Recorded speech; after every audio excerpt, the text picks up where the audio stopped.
Assalomu alaykum qarindoshlar, qanday ahvolinglar? Men Amerikadan doktor Mehmet deyman. Men bugun sudukning rostla shifoliq roli bormi degan temada qisqacha bir leksiya so'zlab o'tmoqchi. Men bu leksiyada mushu o'xshamagan madaniyat yoki o'xshamagan millatlar orasida mushu sudukni kasal davolashga qo'llanish odatlarini qisqacha tunishtirib o'tgandan keyin mən mushu suduk bilan kasal davolashninki rostla ilmiy asosi bormi, yo'q degan taraflarda o'zimning izlanganlarini qarindoshlar bilan o'rtoqlashib o'tmoqchi. Tövəndə diqqətinglar leksiyaning təfsilatı bo'lsin. Suduk bilan kasal davolash. Necha asrdan buyon dunyoning o'xshamagan joylarida o'xshamagan usulda qo'llanib kelgan bir xil davolash usuli bo'lib, ba'zi davlat va rayonlarda sudukni bevosita ichish orqali kasal davolasa, ba'zi davlat va rayonlarda sudukni sirtdan temitish yoki surtish orqali kasal davolashga ishlatgan. Ba'zilar suduk orqali rak kesili, yurak kesili va yuqumlashni o'z ichiga olgan ko'plagan kasalliklarni davolag'ili bo'ladi deb qarasa, yana ba'zilar suduk orqali tuberkuloz, o'sma, parazit qurut, qon tozalash, odatdagi zukam va allergiya qatorliqlarni davolag'ili bo'ladi deb qaragan. Qadimgi rimliklar Portugaliyadan kelgan suduk ig'izni tozalab, tishni oqartalaydi deb qaragan. Gerçi islom olimlari to'gi sudukini ichishga bo'lmaydi deb qarasimi, ammo Arab yarim orolidagi ba'zi insonlar orasida to'gi suduki bilan kasal davolash hali ham davomlashmoqda. Suduk bilan davolash 14-asrdan boshlab Yaponiyada yo'lga qo'yilgan bo'lib, sudukni ziqqa, diabet va yuqori qon besim qatorliq kasalliklarni davolash uchun qo'llangan. Qadimgi Hindistonda suduk bilan davolash xili umumlashgan bo'lib, ba'zi rayonlarda insonlar hozirmi sudukni kasal davolash uchun qo'llanadi. Suduk bilan davolash buddist va yoga an'anasida, an'anaviy Xitoy tibobatida Afrika va yerlik Amerikaliklar, ya'ni indiyaliklar, indiyalik tibobatidami qo'llanilgan. 1944-yili Angliyalik tabiatshunos John Armstrong suduk ichishning eng yaxshi dori ekanligini o'tirg'a qo'ygan.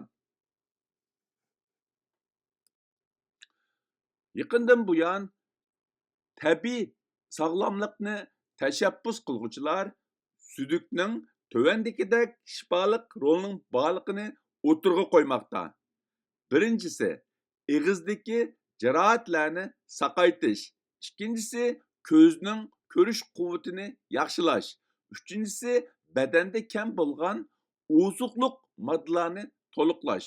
To'rtinchisi, badanning immunit kuchini oshirish. Beshinchisi, qalqonsimon bez sog'lomligini yaxshilash.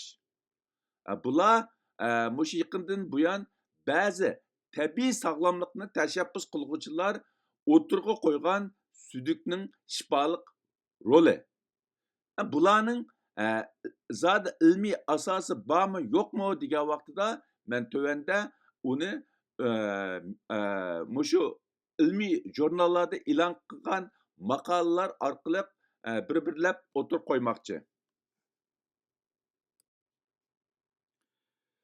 Pittsburgh Universitet tibbiy markazining tor betida suduk bilan davolash to'g'risida mundaq yozilgan. Cho'lda suv tugab ketib, hayot qilish uchun o'zining sudukini ichgan hikoyalarni ko'pinchamiz anglagan bo'lishimiz mumkin. Ammo odam yoki hayvon suduki bilan kesel davolashni ko'pinchimiz anglab bakmagan. Ba'zi kishilar sudukni ichish yoki sudukni teriga surtish orqali kesel davolag'ili bo'ladi deb qaraydi. Undaqda suduk bilan kesel davolash deganda nima ko'zda tutildi? Sudukni qaysi kasalliklarni davolashga ishlatgili bo'ladi?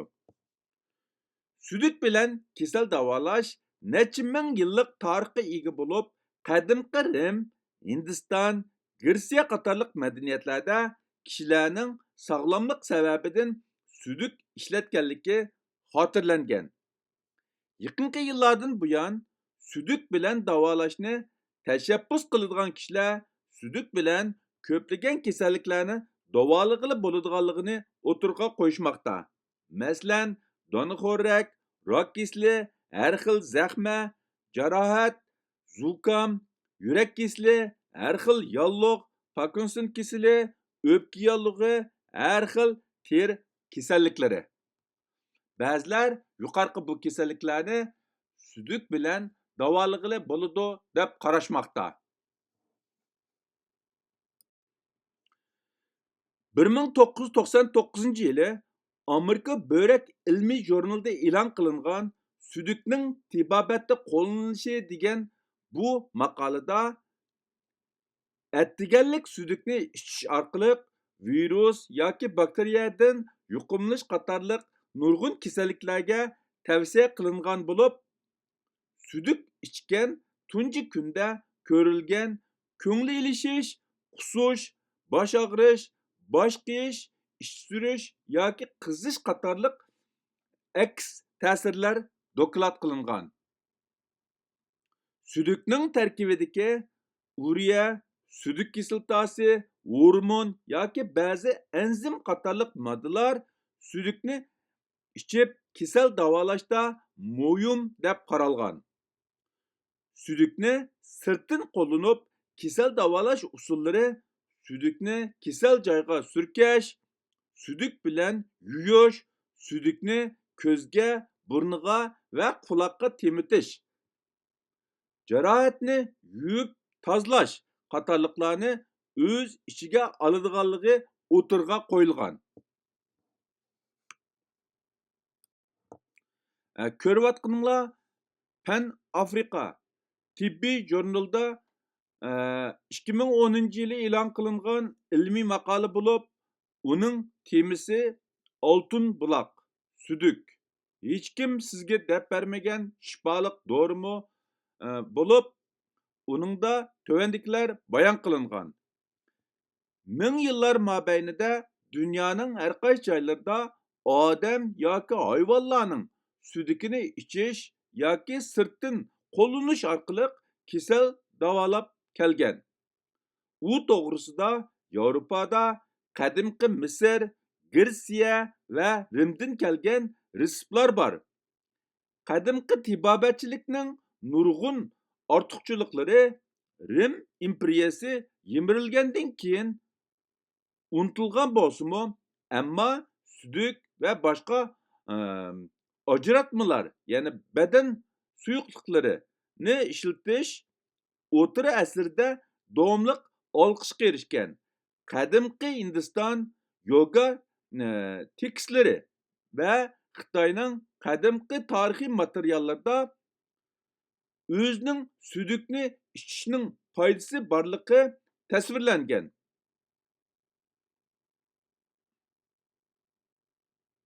Shundaq deyishga bo'ladiki, Afrika, Amerika qit'asi va dunyoning boshqa joylaridagi kishilarmi sudukni har xil kasal davolash uchun nihoyatda uzun vaqt ishlatib kelgan. Google'da suduk orqali davolashni izlashning 100 ming qitimga yaqinlashishi, YouTube'dagi bu temada 150 dan ortiq videoning o'zingizning sudukini ichishning bugungi kunda moda bo'layotganligining isbotidir. Qadimgi yoki hozirgi suduk bilan davolashning faraz qilingan ko'rsatmalari bek ko'p. Garchi amaliyotda suduk hech qanday kasalni saqayta olmasa-mu, Ammo hozirgi zamondagi südük bilan kasal davolashni tashabbus qilg'uchilar südükning tarkibini yolg'on ilm orqali ko'ptirib, suiqasd nazariyasiga tayinib, doktorxonalar va dori shirkatlari o'z foydasi uchun arzon bog'liq südükning ko'plagan shifoliq rolini yoshirgan yoki inkor qilgan deb tashviq qilmoqda. Ko'rayotganinglar 2011-yili ildiki Börek ilmiy jurnalida e'lon qilingan asrlar davom qilingan südük bilan kasal davolash degan ilmiy maqola bo'lib, bu maqolada südükning azaldan kishilarning diqqatini qo'zg'agan va jalb qilganligi amaliyotda uning azaldan badanda ishlab chiqargan axlat mahsuloti emasligi, balki uning qonda tanlangan va uningda badanni asrashga foydali moddalar borligi o'tirib qo'yilgan. Bu maqolada südük bilan davolash Hindiston madaniyatiga mansub ekanligi, uning asrlardan buyon o'xshamagan madaniyat va an'analar orqali taraqqiy qilganligi o'tirib qo'yilgan.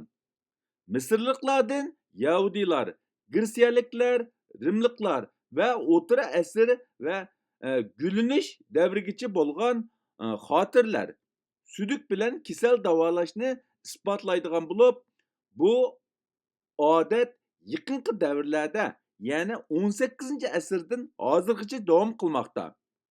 Südük bilan davolash amaliy tajribalari hatto yaqinda o'tkazilgan 2 qatimliq yig'inda muzokara qilingan. 1996-yili Hindistonda, 1999-yili Germaniyada o'xshamagan davlatdagi kishilar südük bilan davolash to'g'risida o'z tadqiqot natijalarini o'tirg'a qo'ygan.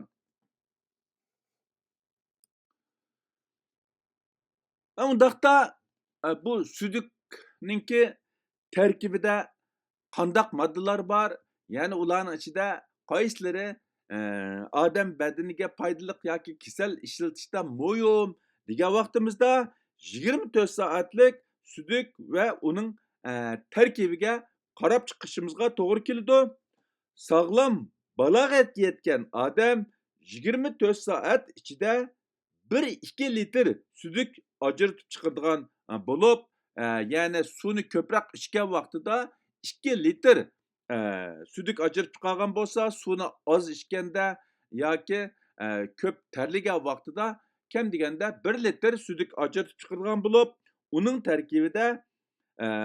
tarkibining ya'ni ko'p qismi hammamiz bilgandek suv, uningdan boshqa 25 gram atrofida uriya, 10 gram natriy qatorliq har xil elektrolit, uningdan keyin 3 gram fosfat va boshqa organik kislotasi, 1,5 gram kreatin, 1 gram südük kislotasi, 40 dan 80 milligram oqsil, undan boshqa oz miqdorda hormon, vitamin va antibody bor bo'lib, uning mutlaq ko'p qisminiki suv va badanda ishlab chiqargan axlat ekanligi hammamizga ma'lum.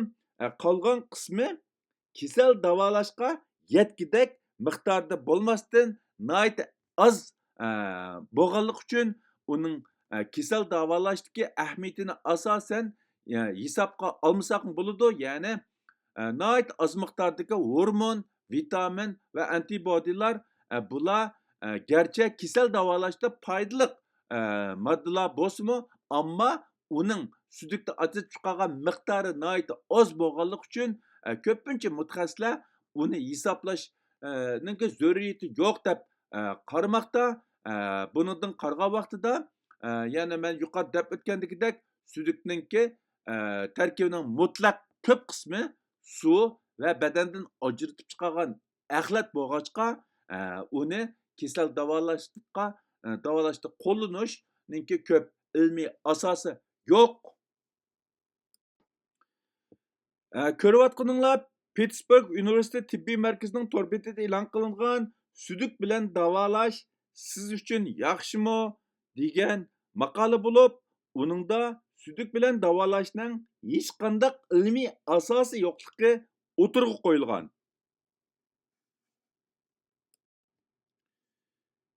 Ko'rayotgan ko'rayotganinglarmi yana o'xshashla Pittsburgh University tibbiy markazi tor betida e'lon qilingan südük ichish ziyonliqmi degan maqola bo'lib, bu maqolada oz miqdorda südük ichishninki ko'p ziyoni yo'qligi, ammo ko'p miqdorda südük ichishninki ko'p ziyonlari borligi o'tirib qo'yilgan. Ko'rayotganinglar südük içishninki xatiri va foydasi nimalardan iborat degan maqola bo'lib, uningda südük içishning yolg'iz hech qanday foydasi yo'qla bo'lib qolmasdan, balki uning nurg'ilg'an ziyoni borligi va u ziyonlar bir-birlab o'tirg'i qo'yilgan. Ko'rayotganinglar 2023-yil nashr qilingan maqola bo'lib, u maqolada to'ygu südüki bilan rak kasalini davalash to'g'risida ilib borgan tadqiqot natijasidan qarag'an vaqtida uning hech qanday foydasi yo'qligi, aksincha ba'zi ziyonlari borligi o'tirg'a qo'yilgan.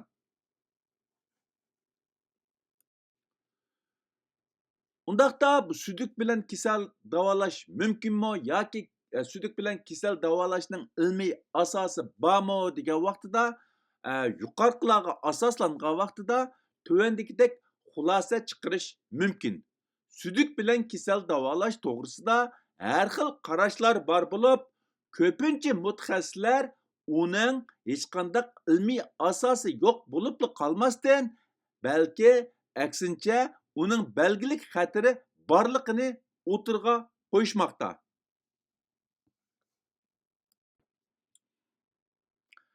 Bugungi bu südükning rostilla shifoliq roli bormi degan temadagi leksiyani mishada oxirlashtirmoqchi. Hammanglarning diqqat berganinglarga ko'pdan ko'p rahmat. Bizda südük bilan kasal davolaydigan odat bo'lmasimi? Ammo bu ba'zi qarindoshlar bu YouTube'larda yoki ijtimoiy taratqularda insonlarning südük ichayotgan ko'rinishlarni ko'rgandan keyin mendan ba'zi savollarni so'ragan edi. Men ularga javoban ba'zi bu to'g'risidagi ba'zi izlanganlarimni qarindoshlar bilan o'rtoqlashib chiqdim. Bu faqatla bizningki shu bilim doiramizni kengaytirish uchun oxirida minglarning diqqat berganinglarga yana bir qatim rahmat. Ham Alloh hammamizning tinini salomat qilsin. Xayri xo'sh, ko'rishguncha omon bo'linglar.